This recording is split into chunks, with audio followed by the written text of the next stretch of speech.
Original dials, aftermarket dials. Not polished, polished or over polished. Full bracelet links provided, or dealer keeping them hoping you won't notice. Full set with an outer box, inner box, manuals and holder sleeve, and surely a guarantee card. White serial tag or no white serial tag. Watch register report or nah, doesn't really matter, who cares if it's stolen. I'm Vinny, a watch dealer, and here are 5 dodgy secondary market practices you need to be aware of when buying a Rolex. Practices that I'm frankly ashamed to acknowledge that some of my counterparts in the trade engage in, or rather try their best to get away with.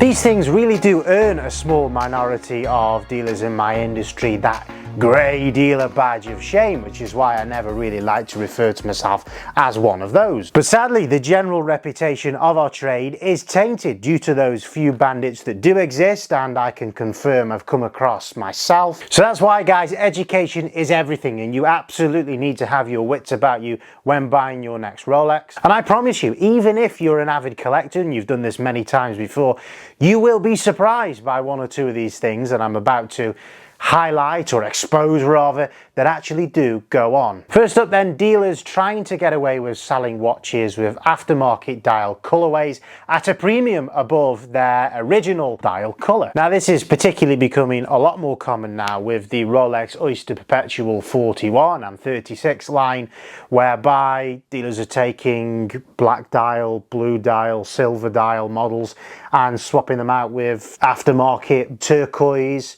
or Tiffany blue as we know it, or coral dials, which of course are on the grey market worth more money. Now I am aware of 1 or 2 clients who have been stitched up and only finding out that the dials on their Oyster Perpetuals are aftermarket further on down the line. Now this may be due to an inexperienced dealer innocently selling it on. Possibly they are none the wiser to this practice that goes on and therefore ignorant to the issue. So a lesson to be learned here is buy experience, that's for sure. You need to be buying off dealers that are experienced in the industry and actually know what they're looking at. Or in rarer cases, dealers having full knowledge that they are aftermarket dials, though pricing the watch at under or well under the market value for the genuine equivalent.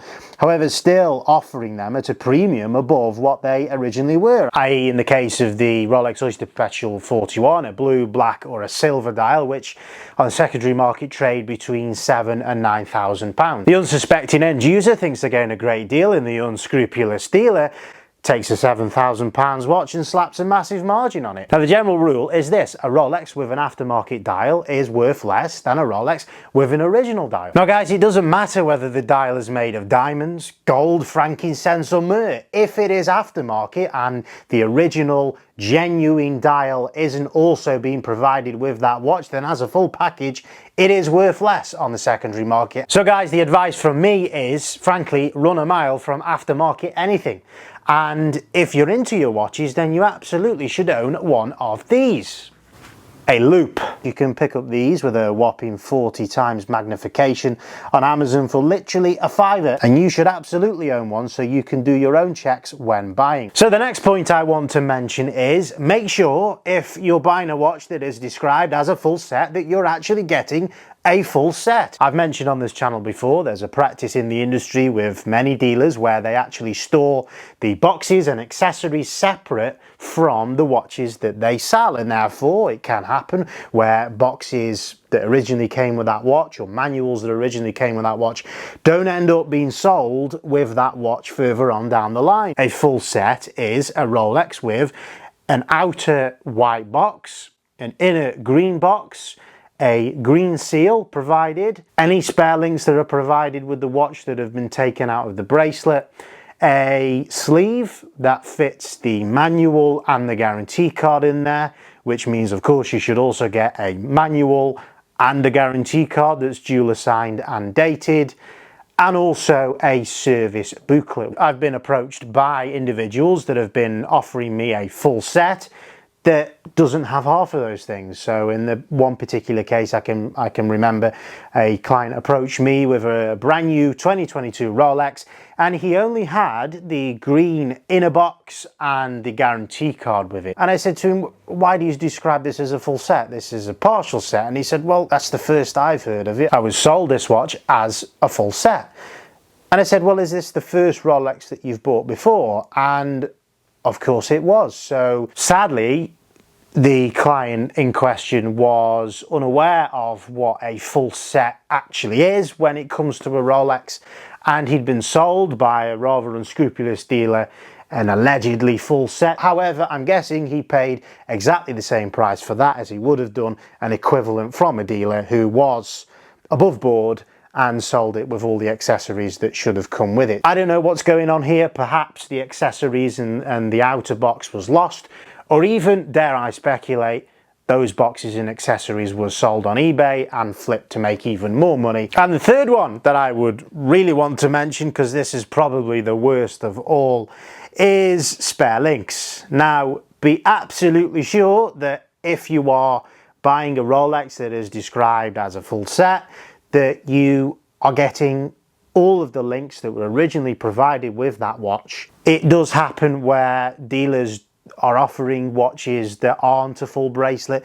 They absolutely should be disclosing that. If they're not making you aware of that, then they are trying to pull the wool over your eyes and sell that watch at an equivalent same price as one that does come on a full bracelet. So it is general practice for us at Beat the Waitlist here that we do offer all of our watches on a full bracelet. And what does this mean? Basically, a full oyster bracelet, men's size, is provided with 12 links. If it's a Jubilee bracelet, by contrast, then that should be provided with 22 links. It's not so bad when it's a steel watch. You can pick up links on eBay or the secondary market for between 20 to 50 pounds.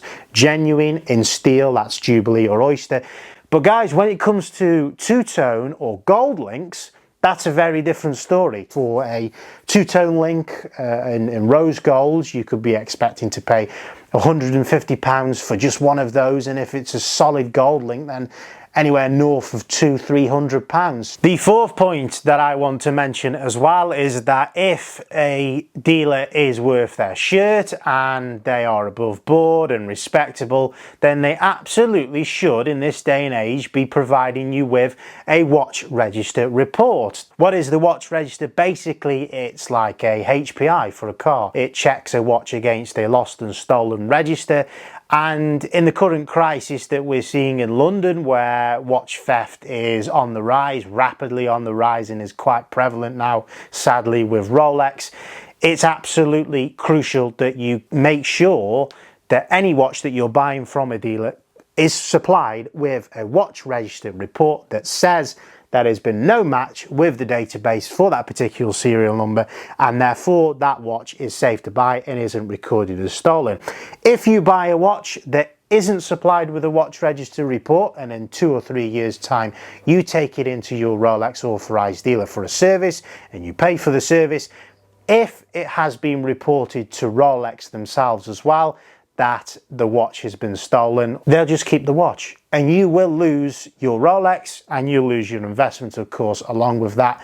And if a dealer isn't offering a watch register report, then please use your mouth and ask for one, because it only costs a tenner. If they haven't got a subscription with the service, it only costs £10 for them to create that report for you. And the final dodgy secondary market dealer practice that I want to make you aware of is along the lines really of what I mentioned before about a watch being sold as a dealer has described it. What I'm referring to mainly is whether it's been described as unworn or not. Now, what should you expect when you're buying an unworn watch? You should expect to watch this absolutely mint condition with no blemishes, no marks, no scratches, as you would expect a watch to have left the factory. That can then pass off as unworn. Now, it is possible that that watch could have been worn once or twice, but it's still absolutely perfect condition. There's no way of us as dealers being able to verify that.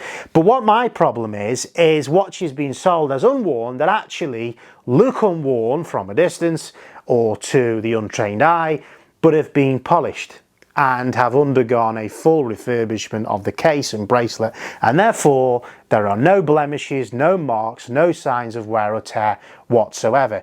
Now, this is very rare, but I have also heard of cases where individuals who perhaps are buying their first Rolex have purchased a Rolex that's been described as unworn, but actually it's undergone a refurbishment or a polish. How can you look out for these things? Well, as I say, it's difficult to the untrained eye. The best thing for you to do is, if you can get a second opinion from another dealer, get that second opinion, let them look at it and check it out under a loop. So guys, I hope those things have been helpful in this video. Certainly eyebrow raising, I think, to many people watching, even if they're an avid collector and have bought several Rolexes before from the secondary market. Be aware of those dodgy practices that do go on and absolutely get on my nerves as a dealer in the industry. Other than those things, buying on the secondary market is a fairly safe practice. So guys, that concludes my video. I've been watching Investor Vinny. Please go check out beatthewaitlist-watches.com, and I'll see you next week in the next one. Take care.